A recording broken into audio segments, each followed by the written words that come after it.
This edition of the Ridley Report is brought to you by Freaking.com.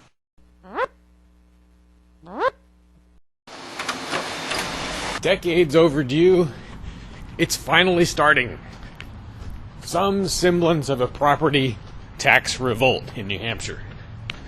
By declaring his controversial home a parsonage or church or something like that, keen radio host Ian Freeman has probably triggered the 3-year countdown to having the home taken. Now, when I say home, there are really different words that I could use for this spot. I could call it the Keene Activity Center, which is sort of part of the, duplex that makes up Ian's property. That place is even more controversial than Ian's house. Although, I'm really not sure what all the definitions are here and what all the geographic significance of each part of the property is. And I'm not sure if the Keene Activity Center is part of that, if it's just Ian's house. But anyway, the important thing is there's a property there that's basically going into revolt status. Now, if I understand correctly, this situation is different from what's developing in Grafton, where Free Stater John Cannell owns a church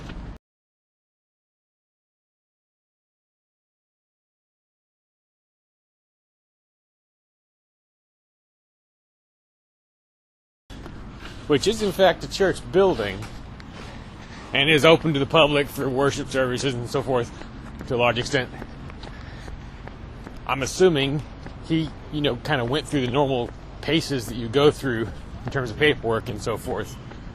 I'm not really referring to that as an attempted revolt. Who is the guy in the hat? The man right there stole my phone. What Ian and company are doing, I got the impression from listening to Free Talk Live that they're not even going through the motions of trying to get government approval to be a church or be treated as a church. Anyway, so whichever of these properties or situations inspire you more, I think maybe we have some thinking to do about what kinds of things can or should be done to make sure the government does not have an easy time of it if it comes for them, for these properties. Here are some of my brainstorms. Things we've never been able to do before. So in some cases. Let's say we get to the point, perhaps in the year 2016, where the house is now at risk of confiscation. And personally, I would have preferred this was just an out-and-out civil disobedience act as opposed to going through the sort of freak showish element of calling it a church.